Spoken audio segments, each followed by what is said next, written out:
The phone rang at 11:45 on a Tuesday night. It was my mother.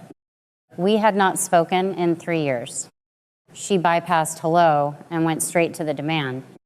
My brother Daniel needed surgery. It was going to cost $25,000, and I was going to pay for it. I told her absolutely not.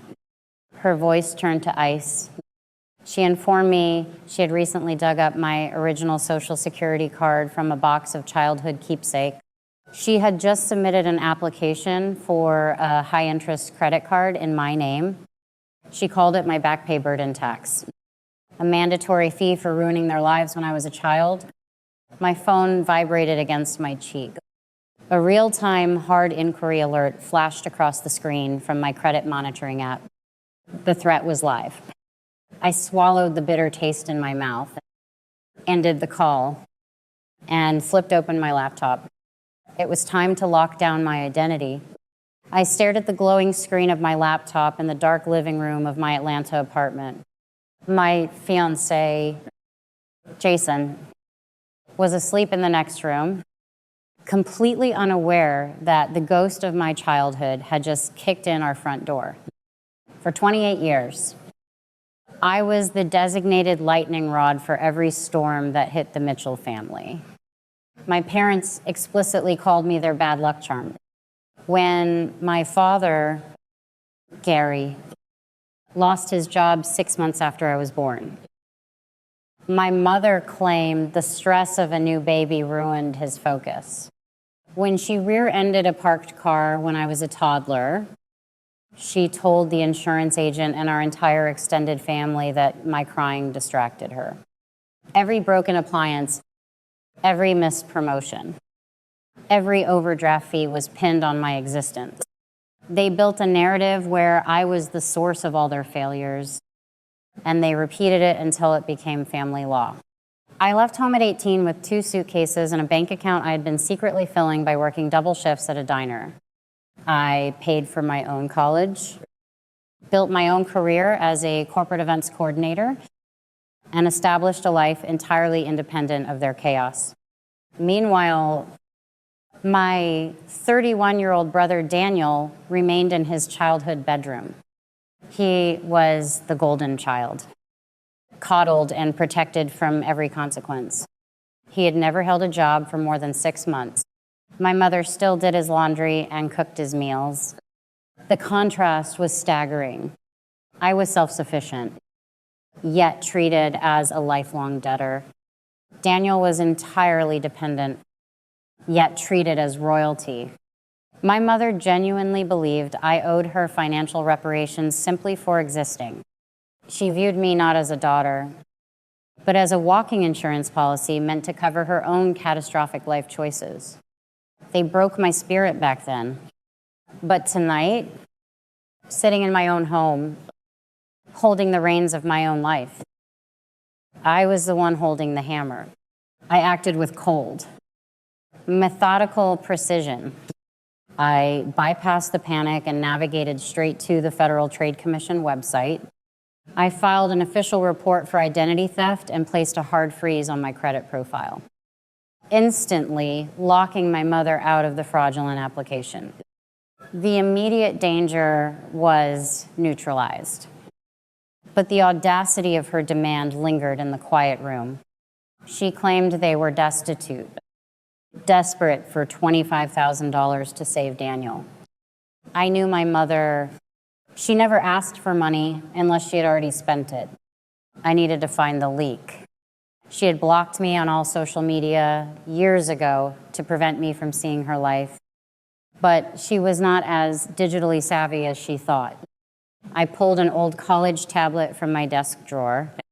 It was still connected to the Mitchell family sharing plan on our cloud storage. I opened the shared photo stream. One glance at the screen confirmed the absolute depth of her depravity. The photo grid was a vibrant mosaic of luxury. A towering seafood tower at a high-end steakhouse, a brand new designer handbag resting on a velvet chair, a stack of high-denomination casino chips sitting on a blackjack table at the Bellagio in Las Vegas. I checked the geotagged metadata on the images. The timestamps perfectly matched the exact week Daniel was supposedly admitted to the hospital.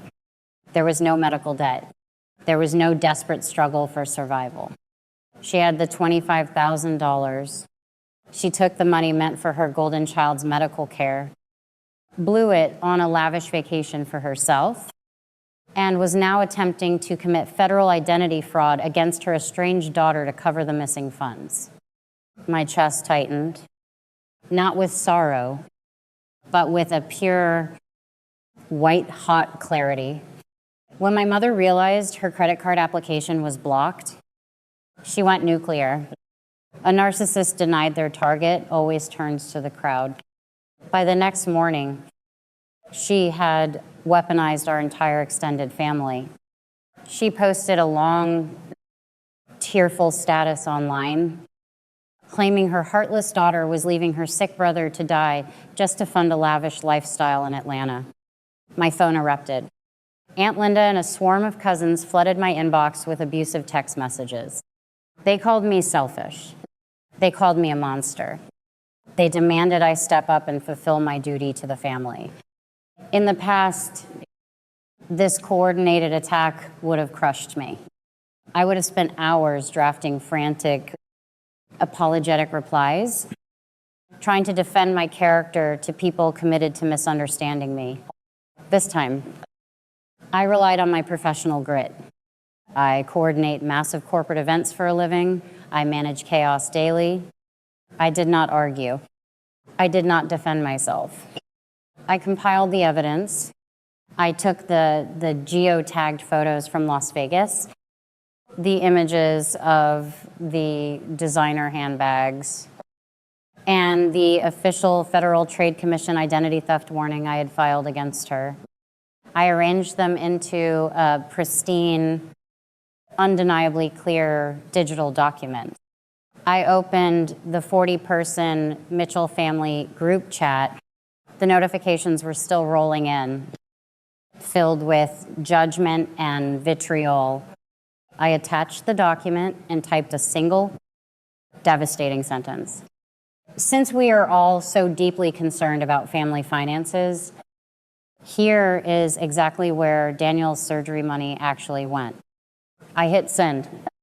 The chat went completely, chillingly silent. The echo chamber shattered instantly. I watched the read receipts populate under the message. One by one, the flying monkeys saw the truth. Her manufactured reputation was incinerated in front of the exact audience she tried to manipulate. The family backed off immediately. Aunt Linda stopped texting.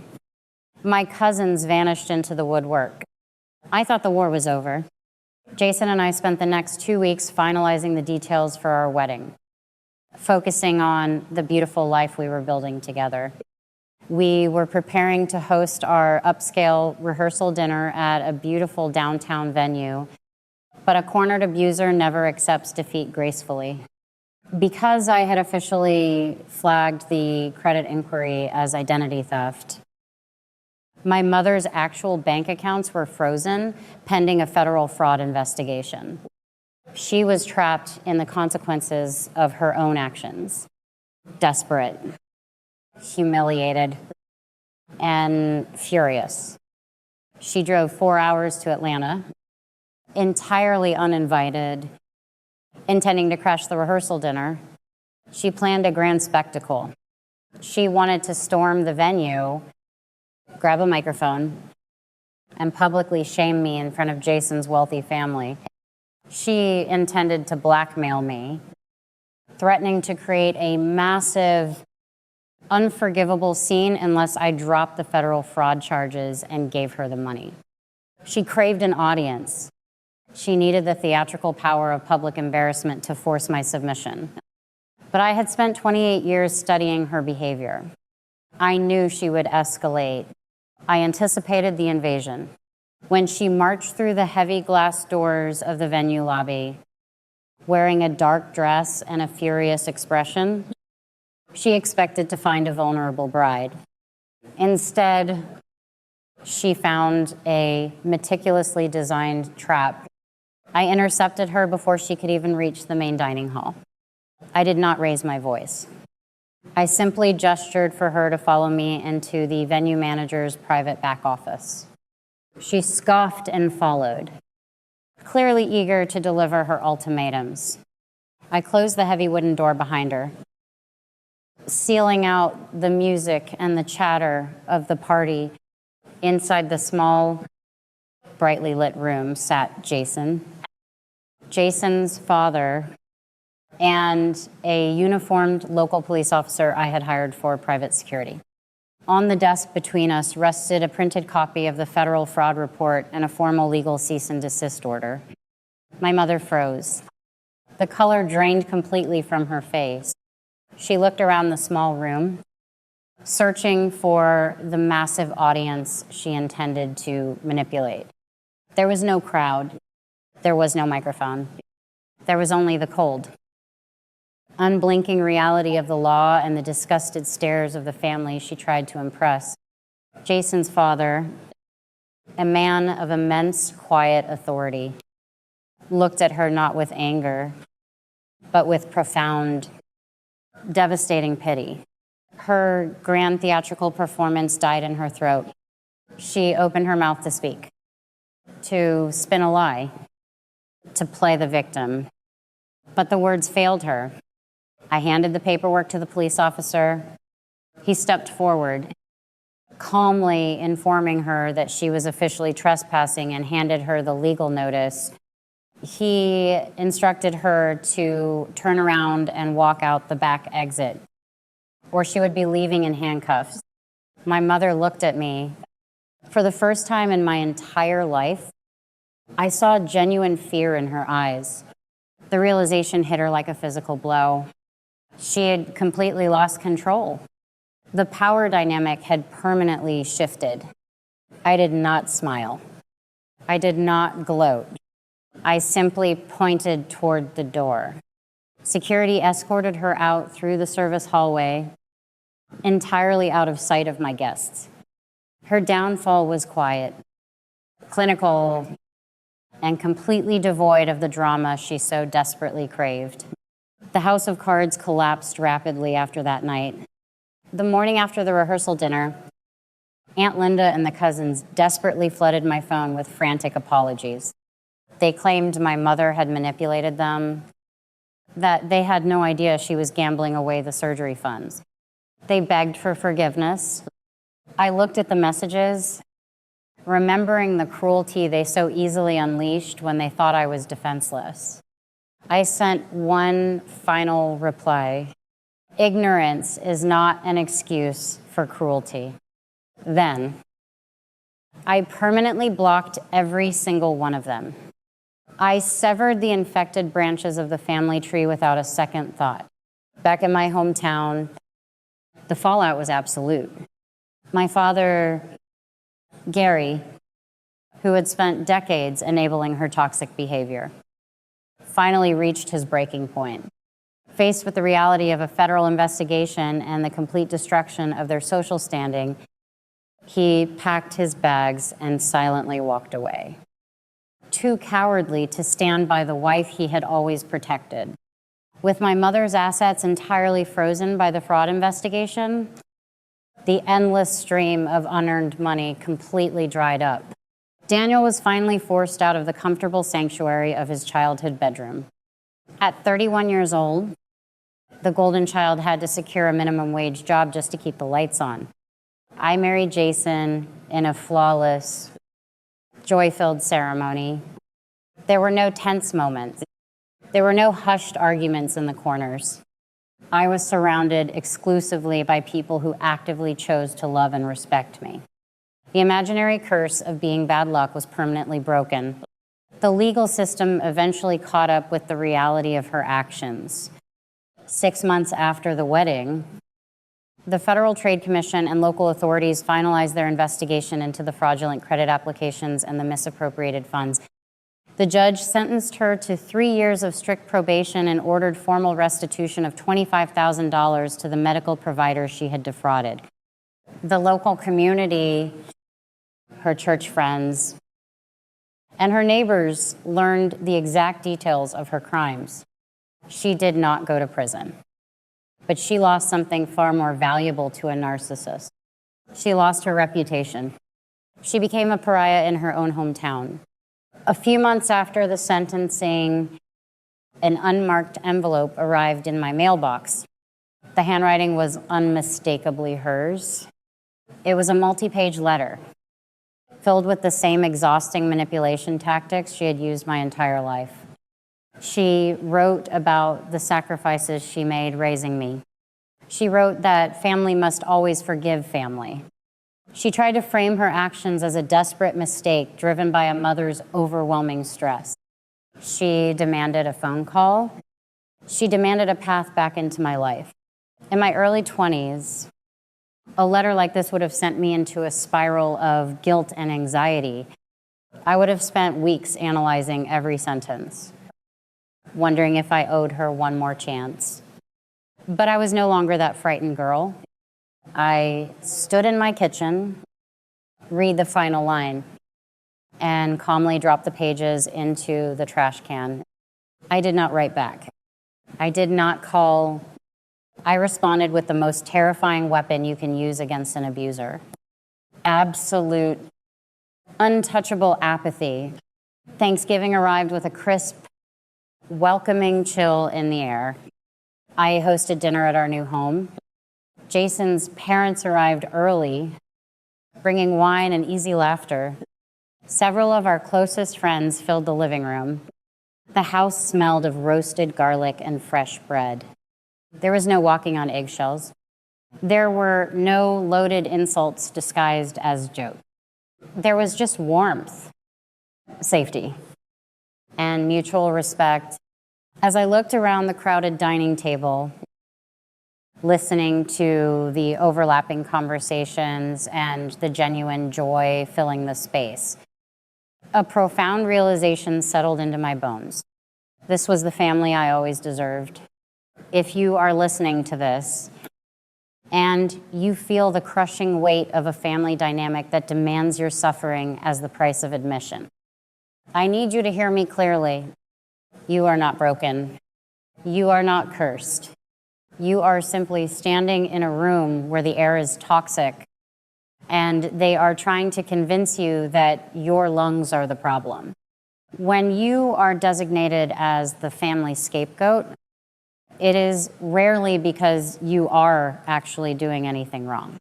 It is almost always because you are the only one refusing to participate in their shared delusion.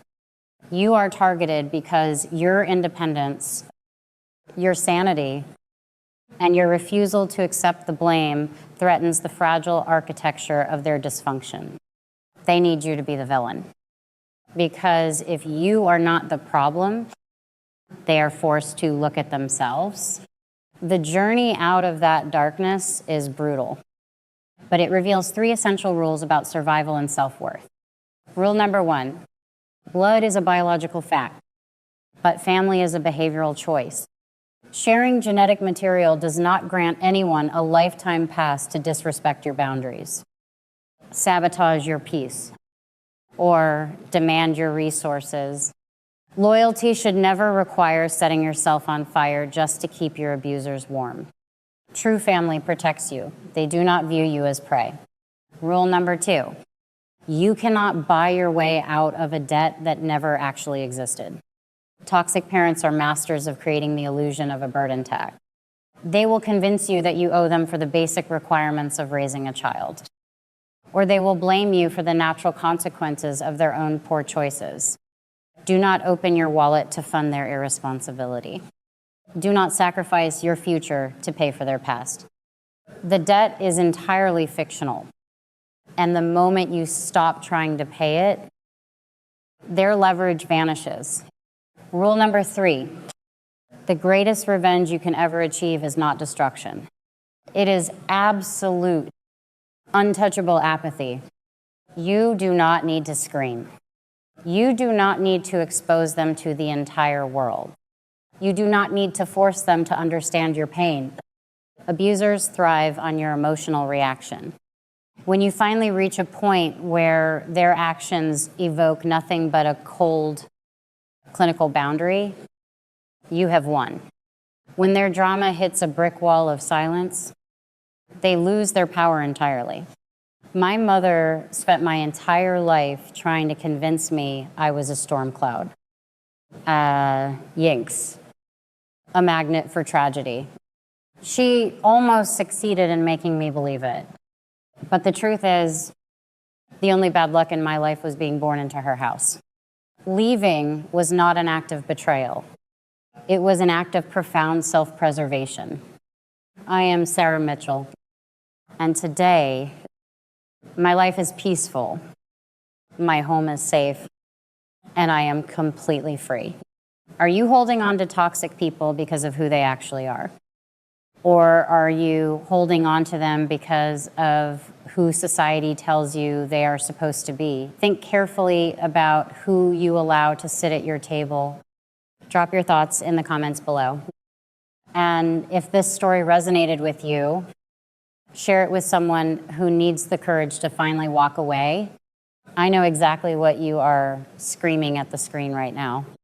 You are sitting there thinking, how on earth did she put up with decades of being the family scapegoat before finally dropping the hammer? And how did she not realize her own mother had her physical Social Security card tucked away like a loaded weapon? It is easy to judge from the outside. But let us talk about why victims of toxic families stay tethered for so long. Psychologists call it the slot machine effect, or intermittent reinforcement. When you grow up in a highly manipulative household, you are not abused 100% of the time. Every once in a while, they give you a crumb of approval, a warm dinner, a fake smile, a momentary truce. So you keep pulling the lever, taking the hits, hoping that this time you will finally hit the jackpot and win the parents you always deserved. Sarah was not stupid or weak. She was conditioned to hope. But the moment that $25,000 extortion threat dropped, the illusion shattered. She stopped pulling the lever and unplugged the machine. Now, let us break down the absolute masterclass in financial self-defense Sarah pulled off in this story. She did not just react emotionally, she executed 3 street smart moves that you need to memorize. First, the audit strategy.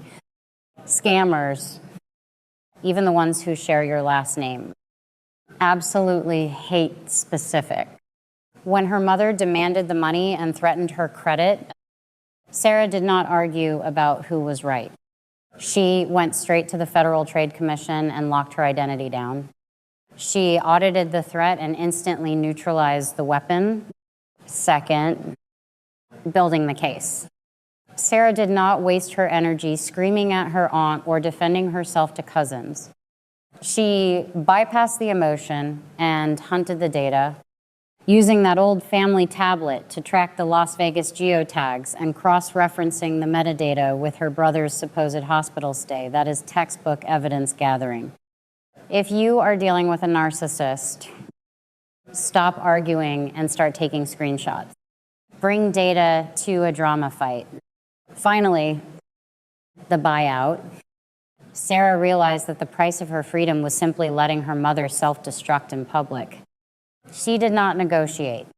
She presented the digital dossier, exposed the fraud on a 50-foot screen, and let the consequences unfold. She invested in her own absolute peace. Here is the final verdict. Financial abuse from family members is one of the most common, yet least talked about crimes in the world. They use your guilt as collateral. But your credit score, your bank account, and your peace of mind do not belong to the people who raised you. You are allowed to protect your assets from the people who share your blood. If this breakdown opened your eyes, or if you have survived your own family financial nightmare, drop your story in the comments below. Subscribe to the channel for more real-world survival strategies. And always remember, your freedom is your greatest asset. Protect it.